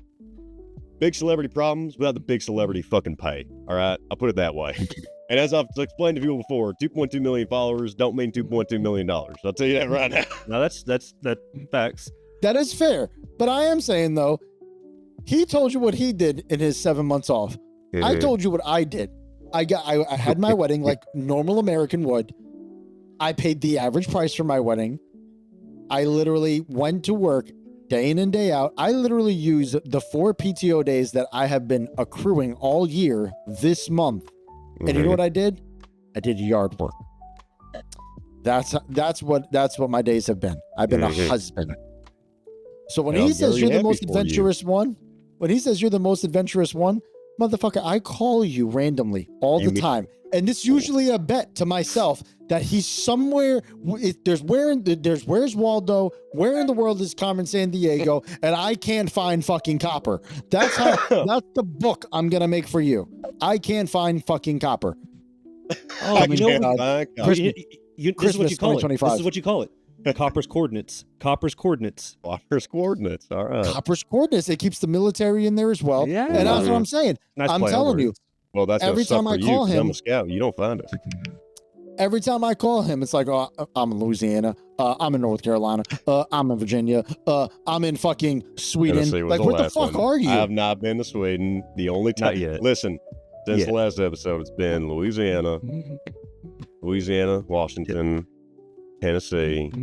The only 10 I see. That's it. The only 10 I see. Good one. Bravo, Nick. That's a lame pickup line, but you can use it later. And I've heard it because I stole it from somebody else, so that's perfectly fine. But before Mr. Adventure here takes off, I actually did realize I have done one adult and fun thing that is going to springboard me partially in 2025 or this year. Hold on. The way you're describing this did not set, like, you caught my attention. It's like I did one adult thing that could jump me to the sky. Listen, dude. If it's $5 a month, I will subscribe. It's not much, but it's honest work. But I got my passport. Oh, okay. Oh, I submitted it. I'll get it back in 4 to 6 weeks. So by the time you guys are watching this, they should be mailing it back to me. But it's because I'm going to Ireland in June. What are you talking about? This comes out next week. That's my boy. I'm going to Ireland in June. Going to one of the best places in the world. Going home. I'm going home. Nice. Based on what people in my small town figure, I'm technically going home in February for our honeymoon. I'm going to Puerto Rico. Hey. You know how many times, dude, literally, I swear to God, yesterday at work, somebody goes, "You're Puerto Rican, aren't you?" And I'm like, "I'm not. I'm Asian." Hence the I'm an islander. Hence the island. I don't know. I get confused because one day he's an islander, one day he's Asian, one day he's Italian, and I have no fucking idea who he is anymore. I mean, the Philippines is 4,000 islands, so technically, yes, I'm an islander. I'm an island boy. Oh my God. Island boy. You know, I happily forgot about all that a while ago. You're welcome. I hate you. I love you, but I hate you. All right, ladies and gentlemen. Now, without further ado, what you've all been getting the moment you've all waited for. Yeah, Zog and I have only edged you guys just to get to this final moment, so now you can climax. For now, here's Mr. Copper. They haven't heard my audiobook yet, have they? And that is not that is what you might think is hand clapping. It is not hand clapping. You can move that fast? Like the Flash, just without the domestic abuse I was just going to say, my hips don't move that fast no more, Bubba. Oh, it's okay, Shakira, because I know your hips don't lie. I've seen the videos. Oh, man. Yeah, oh. Dancing's different. Dancing's different. Yo, I saw him at the wedding. I mean, actually, no, he wasn't even dancing. He was running security detail that whole time. I was dancing. You were dancing to maneuver through the dance floor. Like you would dance through the dance floor, and then you'd be like, honey, is your heel okay? Did you break your heel? Honey, do you need a bobby pin? I got one. Yeah. And then taking care of poor Lee. Dude, that man busted his knee so bad. I know. We got to get a wheelchair for him and everything. Big dog. A big dog. Big dog. Yo, what was he playing? He was playing Marvel vs. Capcom. Yes, it was Marvel versus Capcom. And every time he would whoop someone's ass, he would literally do a lap around the picture, and everyone who's there, who's not part of our party, is like. What? And for those of you who don't know, my boy Lee is like, he's probably like what, 5'8", 5'9", like 300 pounds of mass. He's an MMA fighter. The kid's he's hysterical. I love that man. Great guy. He was awesome. I'm actually, Lee, if you're watching this, I miss you, homie. As soon as we're done with this, I'm actually going to go play some Marvel Rivals with him. Nice. Tell him I say hi. Nah, say hi to Jeffrey for me. Poor man busted his knee, and I just went into like full EMT mode. And I'm like, all right, hey guys, I need this. Managed to get him in the wheelchair, managed to get him to the van, and like took care of all that. And I just remember, I forget who made the comment, and they were like, hey, do you like know this and this? And Elliot was like, he's an EMT. And they were like, oh, okay. But yeah, I hope your knee's doing better, bud. But no, I had a great time at the wedding. The wedding was great. I did dance. I did have a good time. Did you boogie? No, I actually did a little bit of swing dancing, a little bit of bachata, a little bit of break dancing. Granted, very little because my knee was acting up. But shoot, yeah. So from the last episode, there was JRTC, which that is a whole story in and of itself, which will hopefully be the next Patreon episode. That's which is just there. Yeah, you ain't getting that shit for free on our side, bitches. Oh no, I'll talk. He saves the good stories for his paid memberships. It's that there's so many of them that it'll be 2 a.m. by the time I'm done. Like that's why. JRTC, for those of you who don't know, is this big military exercise in Fort Polk, Louisiana. I know it's called Fort something else right now. I don't care. It's Fort Polk, Louisiana. And dude, like it. Oh, actually, I never sent you the photo. I actually like had a beard at one point. You did send the video. I did. Yeah, you did. Yeah, I had. I'm actually pulling that up beard going, and it would be funny because everyone would like look at me like I wouldn't see them for a couple days or something like that, and I look at them and they'd be like, "You look like you've seen some shit." I'm like, "Thanks, that's great." And then I actually like go back and look at the photos and the videos, and I was like, "Oh, I don't look good." And I look tired and emaciated, and there were some cool times. There were some good parts of it, just a lot of them. So it was right after that, and then right after JRTC, it was Sci-Fi Horror Fest in Vernon, then the wedding, the Sinful Signings Convention in Virginia, and then after that, as far as like going out and doing things, there hasn't been a whole lot. There was obviously drills and all that. There was the week I spent in Tennessee and Pigeon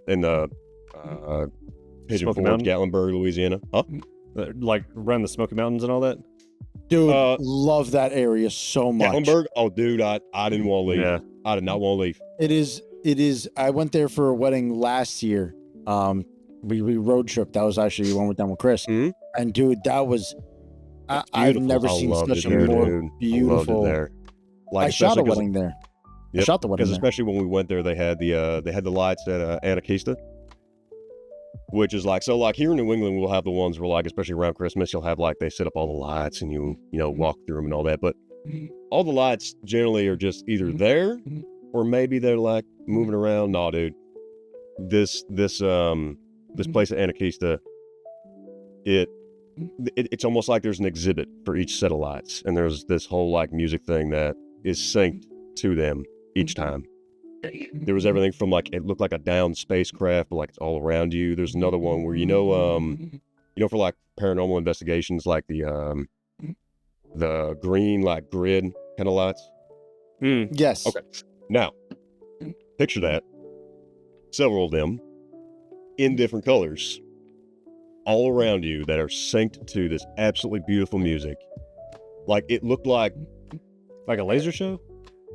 Yes, but like, dude, you literally look and feel like you're being surrounded by like astral fireflies, like everywhere. they're like syncing to the music, so almost like when it sounds like it's glitching or like hiccuping and stuff like that, like it all does it around you. It was one of the coolest things ever. I was like, dude, if this is what's getting abducted feels like beam me up. Like it was fun.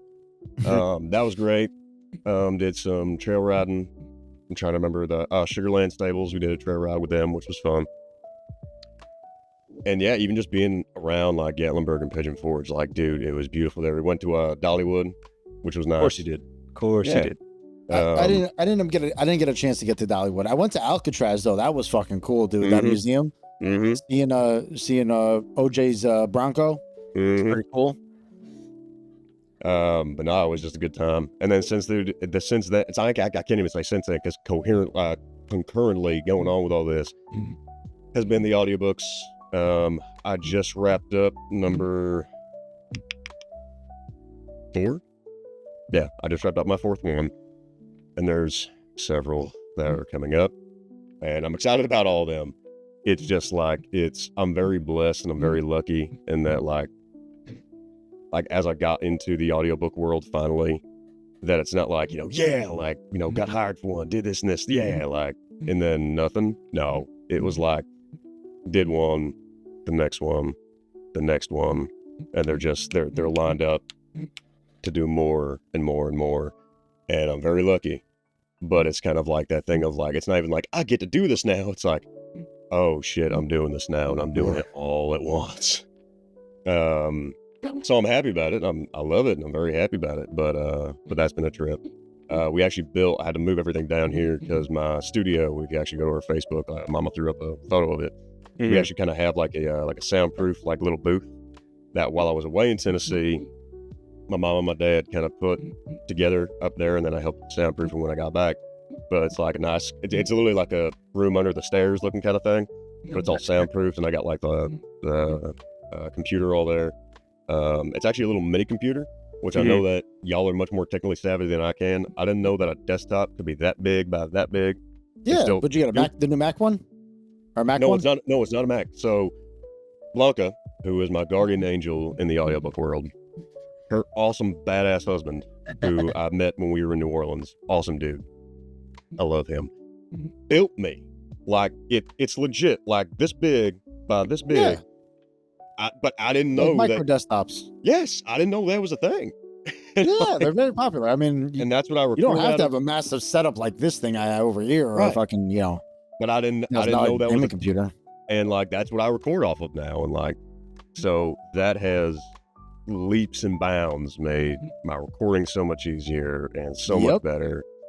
And like it's so much different when you have like it feels so much better when you have like your own studio to do. So like I'm actually like really hyped to be back in a studio and having like my own real setup. I'm actually turning this closet here into a recording booth. So got some things for us planned for next year, because December 2025 we're definitely coming out with the NFA Christmas album.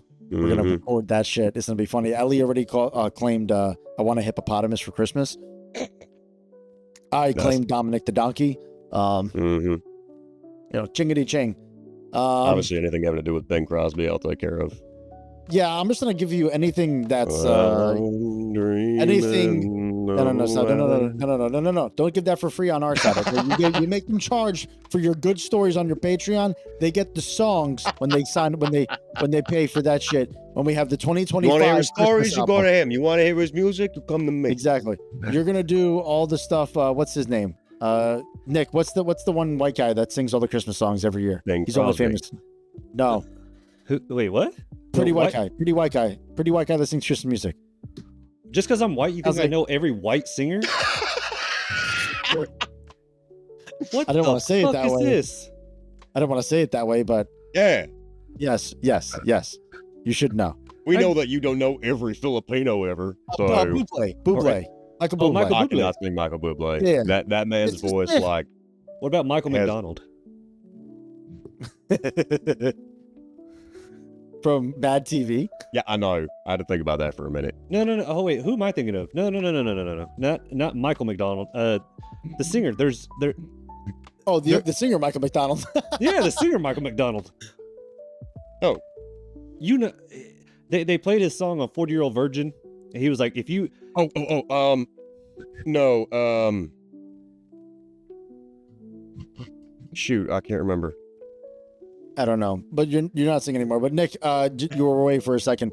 But we're in 2025. We're gonna do an NFA Christmas album. Ellie already claimed I want a hippopotamus for Christmas. Oh, I God. called Dominic the donkey. I do have one for the three of us. There is a comedy Christmas song. That's called what was? How does it go? The most offensive Christmas song ever. No. We're definitely not doing that. I was just gonna say. He found another That one. would be. Do you want to get canceled, Lana? That's how you get canceled. Yeah, that is. We are not the creators of South Park, so I'm definitely not going to get in trouble with that one. Let's not still say we didn't. What the fuck was that song? I was listening to it earlier today. It was so funny. Can we do Rudolph the Red-Nosed Reindeer with DMX? Because he can't sue us. Red-Nosed Reindeer. He can't sue us. This is what it was called. Oh my god, where the fuck is it? This guy has so many songs. There's one guy that made like 400 songs that were comedy Christmas songs. The Restroom Door Said Gentleman. It's a great song. It's a play on a Christmas song. I'll send it to you guys. that, but what? Can we do one from Adam Sandler's 8 Crazy Nights? Oh god. Oh, I was hoping we could do Lonely Jew from South Park. Bitty bitty bitty bum.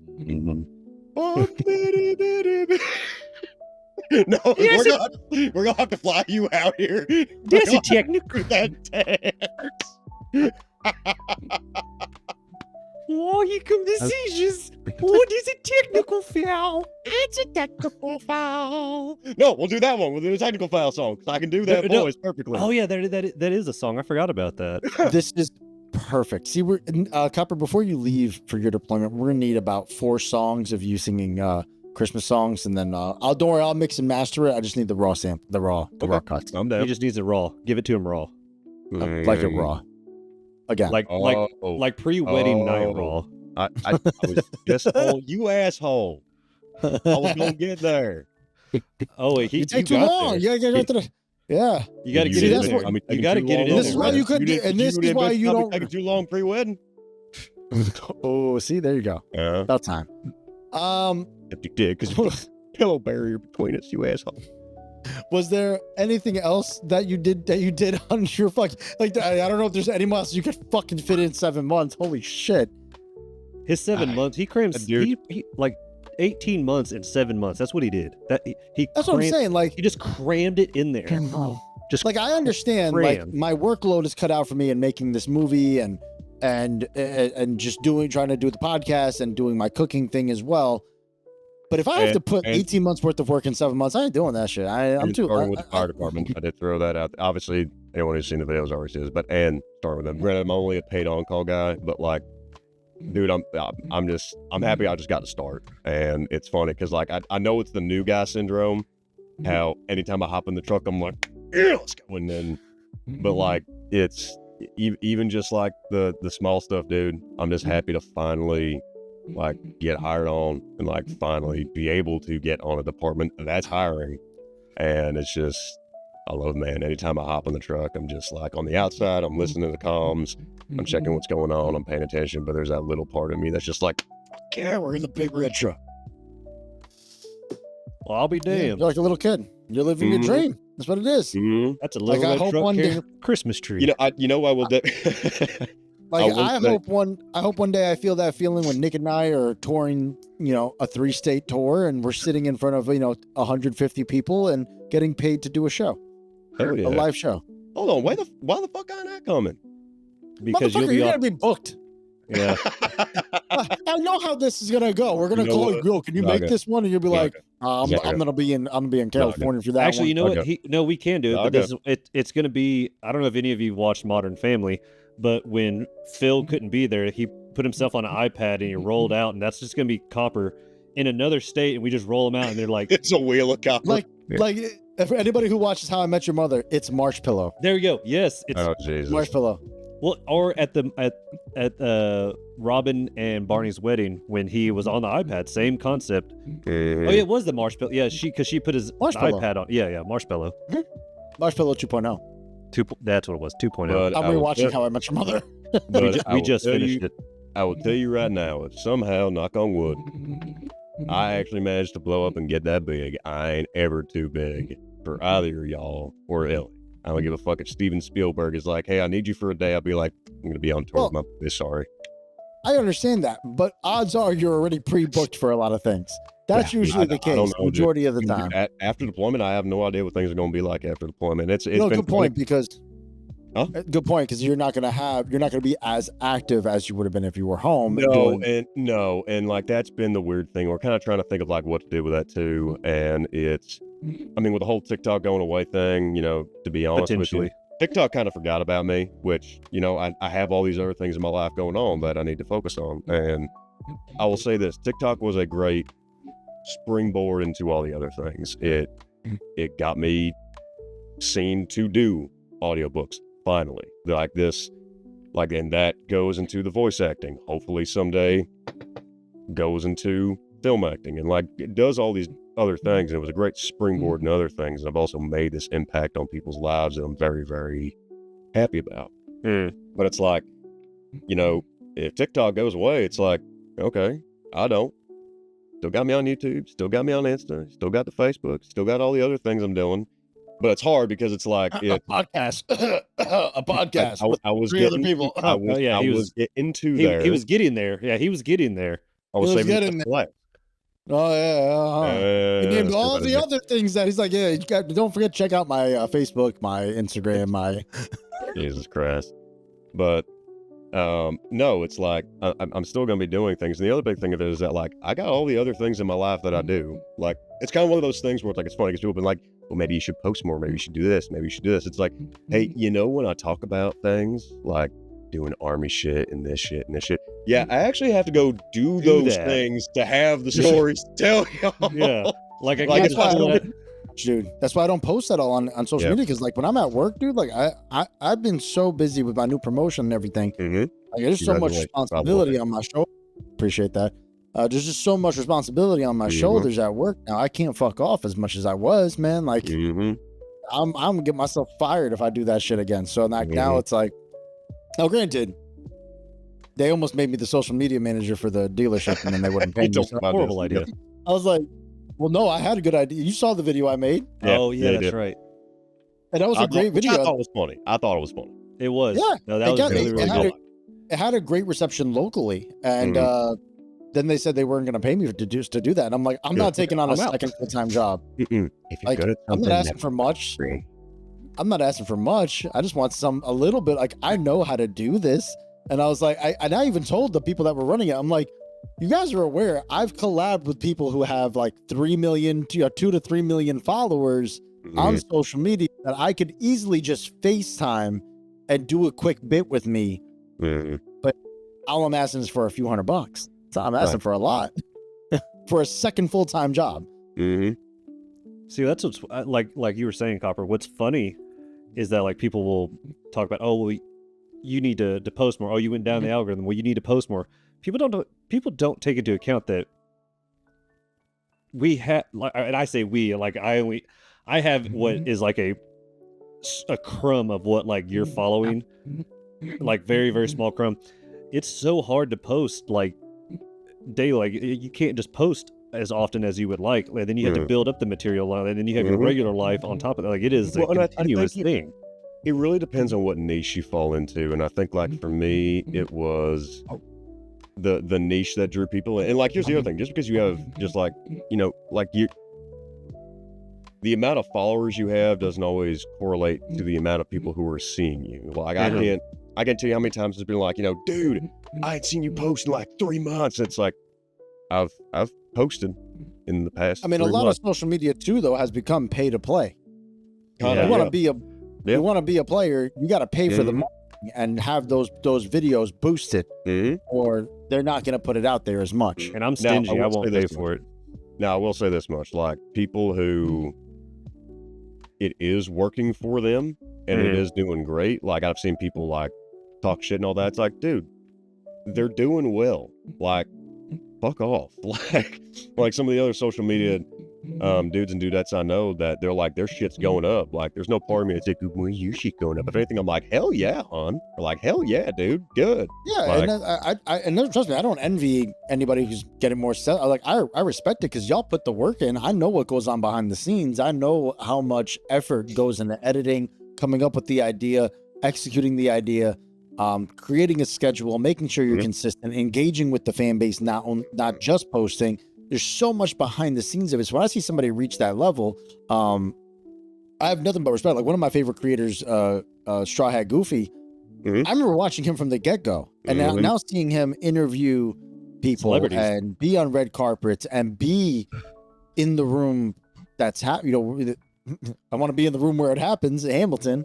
But like that's what it is. You know, like it's literally, it's wild because I dreamed to do that, right? So like I know what has to, like Ellie and I talked about our numbers and how they haven't grown and that we've kind of stayed stagnant and this and that she was a little bitter that like, oh, fans only come to watch Copper, so it's kind of stupid. Why do we put all this work in? And I'm like, because we're not consistent enough. We got to just keep posting. You got to be the loudest person in the room. That's sales 101. And that's why the NFL is the biggest thing in the fucking United States. Why? Because they pay for that shit. They pay. I think the other part of it too is like everywhere. It's a lot of it is that like there's such a, depending on what it is, not for everybody, but depending on what it is, there's like there's a team that's behind a lot of it too. Like I don't have a photographer, you know, I don't have a cameraman, I don't have like the shit. Hold on, I'm getting there. Hold on now. The level of disappointment he just gave Copper was like a dad. It's like a dad that was so disappointed in his son. Hold on, we's getting there. Hold on now. Quit being so handsome. It's not fair. You get to be that handsome and married. Calm down. Okay, first off, hold on. Time out. Before you go on with the story, don't ever call either one of us handsome when you're in the room. We know that you suck it all up. You take it all out of the fucking room. I gotta give that one. I'm a pretty motherfucker. Yes, he is. I'm a pretty motherfucker. I ain't like Nick. he might be fucking famous. I'm way more attractive than this motherfucker. I'm brown. By default, I win. And here we go. He's exotic. No, but like yes, I understand that you have like anything photography, this, that related. You are my go-to guy. But at the same time, we don't have a situation and schedule and this and that where like you and I can consistently go out and shoot, film, record this, that. It's like this I'm gonna cut you off right there. I asked you 6 months ago, 6 fucking months ago, to get me a schedule so we can record things together. And I could I have a drone. I have a $2,000 drone that I have been itching to use and film cool stuff with you. I have my fucking camera with its cool face tracking abilities that you were making fun of before. I have all these cool equipments, wireless mic packs, all these little things. Yeah. And I want to film movies with you, and here you are, and you're saying I don't have anybody. And so the phone, and you call me. And so do I. The fact that we have not done these things yet is based out of scheduling issues, not scheduled desire. Because I would love nothing more than to go out and do all that. You just tell me the date we go film. You got to film content anyway, motherfucker. I don't want to hear it. I don't want to hear it. I'm out of work at 5 o'clock on Saturday. Motherfucker, you live 45 minutes away from me. Where the fuck you at, Like hour 10, any of that. Dude, depends how fast you drive. Nowadays, I'm lucky if I can get out the house for 45 minutes. You know what I'm going to do? I'm going to take my Ring cameras. I'm going to bring them to your house. And then you just got to look into the camera. I'll watch at all times. I'll edit it all for you.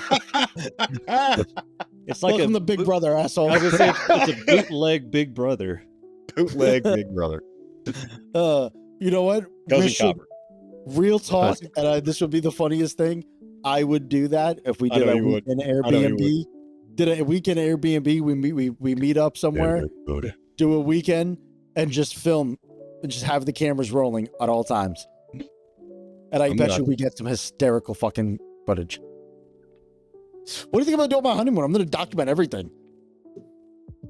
But when are y'all going? We got to wrap up. We're going. So for our honeymoon, we're leaving on February 13th, and we're going to land in Puerto Rico at midnight. We're spending Valentine's Day in Puerto Rico. Nice. She's never been, so we're gonna have nice Puerto Rican coffee, go to the beach, do whatever you want to do for Valentine's Day. Make sure she has the sunscreen. next day. Make sure she has sunscreen. Yes. Oh, yes. She will burn. There's a reason why we're going in February. And then we go on a 7-day cruise from there on a Virgin Voyages cruise, which is adults only, no children. Right. So we're gonna enjoy that. She's never been on a cruise before, so. But you guys aren't virgins. And Copper, I'm just gonna advise you one thing, my friend, because you're the last single man on the show. I highly advise. Sorry, point the wrong way. Oh, they're not gonna say. Anyway, Nick. First off, congratulations. I'm very happy for you. Second off, you and I need to talk because for the longest time, you and I had that in common, that we were the two single ones that were waiting for that magical, beautiful goth girly or witchy woman to show up. Tell you what, Copper. You know what? What? Now you got me sitting forward. Okay, here we go. Oh no! Shit! No, it's not bad. It's not bad. Mm-hmm. I'm gonna make this pact right now with Copper. Mm-hmm. I gotta move some stuff around on the desk. Hold on. So do I. Ladies and gentlemen of the NFA pod family and nude listeners, wherever you may be. Nude listeners. Nude listeners or nude? Are you saying nude I or heard nude? nude. I heard nude. I heard nude. Listeners of the if by chance I ever became single again, I don't know how well it would work for me. I don't know how well it would work for me to be your wingman. But I want to, and going off the schedule conflict that you're having with Zog already, with like taking pictures and stuff like that, I see it where this is gonna go. But we could do, we could make long distance wingman trips if I ever became single. Okay. I don't hate this idea, except I do, because that would imply that you're single, and right now you're happy, and I want you to stay happy. And that's why I spoke in a hypothetical sense, because that's not right now. It's not on the. It's not on the table. It's not on the table. Okay. This is where I'm gonna interject here. This actually works out beautifully and swimmingly for everybody involved. Now, except for Copper. Well, even for Copper, because you know what? Because listen, I'm sorry, just the way that came out. This works out beautifully and wonderfully for everybody. Well, except for him. Well, but anyway, now he can get fucked. Anyway. Now, we discussed about this last season, actually in the finale, what our ideas were for season 4. God, yes, I still want to do this. I know where this is going. Now, this is still going to be happening. I have inquiries. No. I have inquiries. No. In my DMs. There are very few. Listen, you know what? Since you want to put a barrier in between, since you want to put a barrier between us, this is my barrier. This is my set of pillows in between the two of us. All right. So hold on. Okay. See, here's the thing. Copper is talking a big game here, but I'm going to tell him we're scheduled for recording, and then we're just going to do it. And these girls are going to join because I have the master control of the show here, and I just will have their videos disabled and their voices open. And then Copper's just going to have to play the dating game. And don't worry, we'll schedule. If anybody has ever listened on TikTok or watched on YouTube, the second date update with Brooke and Jubal in the morning, I'm even gonna pay for your first date. We'll even arrange a nice Zoom call for the two of you beforehand. We'll make sure that I've been vetting, and we have an array of contestants that want to be part of this, and I'm ready. And it's gonna take a little bit of little work. Now, Nick has the little hand up, so I'm going to pass him the mic. Okay. Thank you, Council Zaga. So, Copper, you were speaking that that Zaga made this impenetrable, and I highly doubt that it was impenetrable pillow fortress that. Apparently, I gator roll in the middle of the night. So, well, wait, gay roll or gator roll? He takes all the fucking blanket. He takes all the fucking blanket. I was so cold. Well, anywho, I didn't make this barrier, so I technically have free reign at this moment where I can do this. Now, Zaga might have these inquiries, which I don't doubt that one bit. And Zaga's not that big of a soldier. You do great at Congress. Like you said, thank you. You're doing great for a Congress bit right now. Well, and here's my thing is that Zaga's not that much on social media. He is on social media, but he's not on social media. So like how you and we make videos and stuff like that, you obviously being the more successor of the two and stuff like that. But my numbers have been going up, whether they be bots, trolls, what have you. I could easily do this now that I've gotten a little bit of reach. Being TikTok before it potentially banishes and stuff like that, I can make videos soliciting you. We using your pictures, your videos. I can stitch you. I can duet you. I can do with you as I very so well please. Now, however, this is what I pitched because I'm piggybacking off of Council Zaga's paying for your first date and Zoom call and stuff like that. When it leads to the second date, this is where the NFA gets involved even more. We're going to do a live podcast, but we're just going to sit in the booth behind you. I have a wide angle lens on this camera too, so we can fit all three of us in one corner booth, and then we'll just sit there. Oh no, we're going to bug the booth. We're going to do like a play-by-play. So let's freeze frame right here. So if you see Copper had the hand over in this area, Bill. And that's a technical foul. That's a foul. That's a foul. That's a flag all day. That's a flag all day. Now, if he just put that hand down in this region, and moved it, that's field goal. Baby. What is his name? I'm forgetting his name. He was an announcer John for Madden? long. Was it John Madden? Are you sure, Bill? What he did here? That's John Madden. That's John Madden. Tough rack and connect. Now here's a guy. Now here's a guy who, when he wakes up in the morning, he can see better. But yeah, so pimping with Copper is in the rough draft, if you will. It's in the drafts. Nick, we'll talk. We'll have a meeting. My people will get with your people. There's only two of us.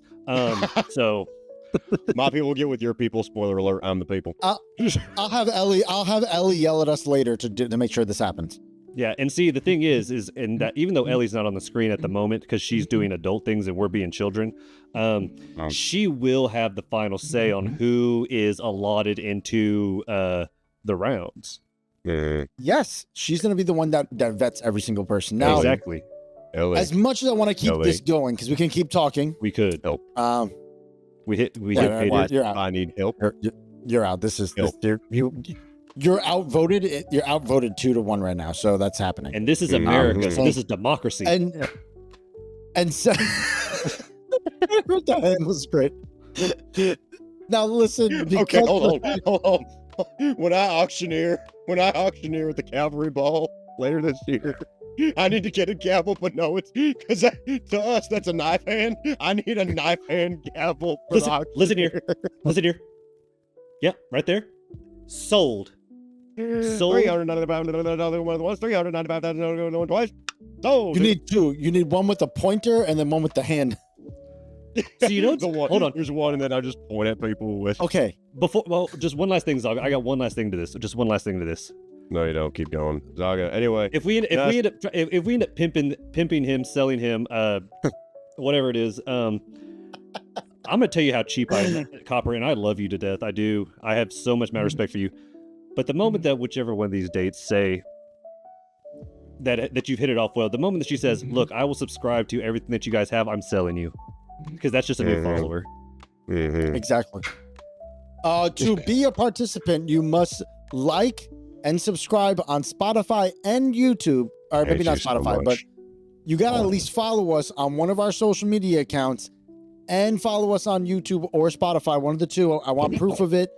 This is true. I'm being dead honest. If you want to be a participant of the show, I gotta see a follow on one of the social media accounts and either YouTube or Spotify, A then chance at being a you'll be in the mix. participant. Otherwise, And- you're going to have like 300, and that show will take 12 hours. And the thing is, No, we're going to narrow it down to 3 lucky contestants. if you like and That's why I follow, said chance to be a part. You said participant, so now they're going to think if. Yeah. Never mind. You got to audition. Yeah, if I'll you do- like all and right. follow, and the moment that you unlike and unfollow, you're immediately disqualified. Fair? Mhm. Sure. Because I know how social media some kind of works. I'm not dumb. I'm an idiot, Now, but not dumb. with that being said, your favorite witch is going to be part of the season. She is here. The next episode number 2, you actually get her first. I'll give you guys a little sneak peek. She actually has her own little spinoff because we notice 78% of our listeners are female, around the ages of 28 to 35. I So, wonder why.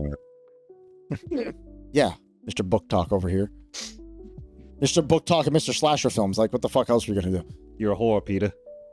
Yeah, I need to start getting some more fucking Filipinos in here. I'm down With that being said, though, number 2 episode is going to be Ellie on her girls' night. Special episode just for the girls. No boys involved. I get like a 3-second. You get 3 seconds of me because I was live editing during that episode. But yes, you guys will get that next week. We got a lot of stuff planned. We already got like 2 or 3 episodes recorded already. Nick and I are going to record plenty more episodes because we're the staple of the NFA. Like I said, Ellie's going to have her side gig as well, her side quests. Because we're literally recording in random people. We're going to people's houses and like I'm bringing lights, camera, like everything. Are you Everything doing gets home brought. invasions? Kind of. Not a home invasion if they welcome you in. Why are they vampires? They can't come in unless they're invited. Well, we're vampires then. Because we Yes, get invited. Oh, so you okay? I mean, I wish. I mean, the only vampire on this show is Copper, aka Edward Cullen. With that being said, folks, we love y'all. I thank you guys so much for tuning into the episode. I know you were here for Mr. Copper, but I'm glad you stayed for me and Nick. It's the hairline of a killer, Bella. The hairline of a killer, Bella. The hairline of a killer. It's growing back, all right? Okay, can we call him Copper Sparkles instead of Robin Sparkles? I'm in. You son of a bitch, I'm in. Yeah, you have me now? You have me now? I'll make you laugh. Make you feel better. Erect. I'm erect. And with that, that's going back on. 6 to midnight here at the NFA Network. Guys, thank you guys so much for tuning in, though. Like I said, we have a ton of things planned for this season. We're going to be doing skits. We're going to be doing fucking... there's going to be a live karaoke episode. We're going to try to get as much as Copper before he leaves for deployment to Africa. For $1 a day, you can grow that hairline back. That is all I got to say for today, folks. Thank you guys so much. I love y'all. Say goodbye, gentlemen. Love y'all. Be good now. Thank you guys for tuning in. Can't wait for the season to unfold, unravel, unclothe, whatever have you. Until next time. It's like finger guns, but it's not. Until next time. Until next. No time. Oh God, it's gonna be stuck. Peace.